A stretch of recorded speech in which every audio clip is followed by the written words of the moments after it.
Good evening and welcome to Tucker Carlson Tonight. The television news business is a very small place. Some might call it incestuous. Most of the people who do this weird job for a living know each other. Many have worked together over the years. There just aren't that many employers. So it's not surprising that a number of people on this channel, including me, once worked across the dial at CNN. And as any of us can and will be happy to tell you, CNN has always been a liberal place. It was founded by Ted Turner, who's an aggressive left-winger. But CNN was not always nakedly partisan. It used to be a news network. It didn't always function as it does now as a political campaign. That's a new development. What changed? Well, the head of the company changed. The president of CNN now is Jeff Zucker. He's responsible for the change. Here's how once described him on this program. From his shadowy lair hidden high above the newsroom, CNN's secretive dwarf king slithered to the intercom and summoned his minions. From across the cable empire, they gathered at his beckoning, each with talking points ready.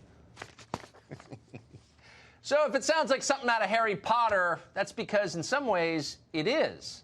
You won't see gargoyles at CNN headquarters, but you can feel the political ambitions of the man who runs every detail of that place. Since Zucker took over CNN almost 7 years ago, it often feels like every segment on that channel is choreographed for maximum political effect. If you've ever seen it, you know exactly what we're saying. And it turns out there's a reason it feels that way.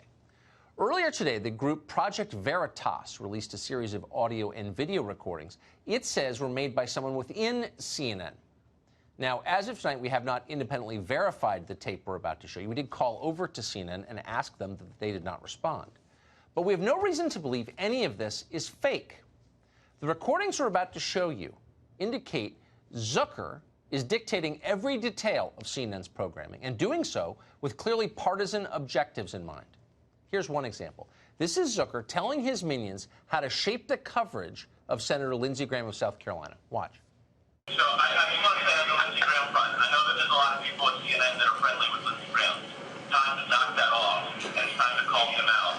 And, you know, I think he's under full-time contract now at Fox News. He's done his last 26 interviews in cable news at Fox, okay? And so it's time to seriously call out what's going on here. Oh, got that? That's the standard. That's the news standard at the news network, the cable news network. Lindsey Graham has appeared on Fox, so attack him! And so CNN did just that, all while pretending the coverage was legitimate. Here's Jeff Zucker telling his employees that no matter what else is going on in the world, the impeachment of Donald Trump, which in effect is a symbolic act since nobody believes he's going to be convicted, is nevertheless the only story that really matters. Listen. We're moving towards impeachment. I mean, don't, you know, we shouldn't pretend, oh, this is going one way, and so all these moves are moves towards impeachment. So don't lose sight of what the big story is. For a newsman, a distinct lack of clarity in those instructions, but the essence was clear enough. Don't lose sight of what the biggest story is, and that's an order. Well, the message apparently has been received by the people who work for Jeff Zucker. Listen as a CNN staffer explains that he and the rest of them know exactly what Jeff Zucker wants. The impeachment stuff, there's new developments every day, more shoes drop, and it's like, there's just nothing we can do. If Zucker wants impeachment every single day to be the top story. That's what he wants. Yeah, he wants impeachment. So above all else, I'm above all else. There's nothing we can do if Jeff Zucker wants impeachment every single day. Impeachment above all. And so that's exactly what they delivered day after day, despite the fact that there's rarely anything new to report, not really. And yet, because projection is the signature hallmark of the left, Jeff Zucker accuses other people of trafficking in fake news. Hilarious. Listen to this. I think what's going on in America now is really fundamentally the result of years of fake news, conspiracy nonsense from Fox News that has taken root in this country, and I'm dead serious about this. I'm dead serious about this, harumphs. One of the least serious people, least impressive people, least articulate people in public life. Ha! Even his own employees can't take that seriously. Listen to one of them. There's a lot of people who are out here trying to, like, just do what they think is, like, the best of journalistic integrity. And then you get on the 9 a.m. call, and big boss Jeff Zucker tells you what to do. And it's like you have to, like, to a certain extent, you have to follow his verdict. Oh, so we're laughing because how can you not laugh? It's out there. It's like there's nothing hidden at this point. But it's also poignant. Here you have a kid who works there who thinks it's journalism, and he looks around and he sees people, because there are good people at CNN. We know that. Anyone who's worked there knows the good people who work there, and there are a bunch of them, who are trying to commit journalism, but the big boss, Jeff Zucker, won't allow it. Integrity be damned. Just do what Jeff Zucker says, whether it's true or not. Well, it's not journalism, of course. It's the definition of state media. Relentless cheerleading. Relentless, never-ending shilling for the ruling class. America doesn't love it. They don't watch it. But everyone in Washington loves Jeff Zucker. Not surprising. Robbie Suave is an editor at Reason, author of Panic Attack, Young Radicals in the Age of Trump, and he joins us tonight. Robbie, great to see you tonight. So, look, I don't have any problem with opinion programming. This is an opinion show. We conduct a lot of opinion programming. As I often say, never attack Rachel Maddow, because she's not lying to me. She's just giving opinions I disagree with. If Jeff Zucker's out there claiming that he is running a news network and his employees are saying things like, there's nothing we can do. If Zucker wants impeachment, we have to do what he says. I mean, is that journalism? I mean, that's the most interesting thing about this, right? That there can only be one story. Right. Every day, there is one story. There's nothing else happening in the world, nothing else worth covering. And if you're a journalist interested in exploring some other subject, please don't. Please stop. We don't do that here, right? So that's frustrating, obviously, for the people who, as you said, are good journalists who work there and think maybe some days Trump is not the top story or the slightest minute new iota of news pertaining to Russia or Ukraine or whatever it is. Maybe there's something else that's more important to talk about. No, the orders are that can't be. Well, that is such an excellent point. And whatever, you know, the faults of Fox News may have, I can say with total sincerity, we've never once in 3 years been told what to cover. We don't have some centralized morning call where the big boss gets on and says, this is the story, cover this. It's like whatever you think. That's what they hire you, is to make these calls.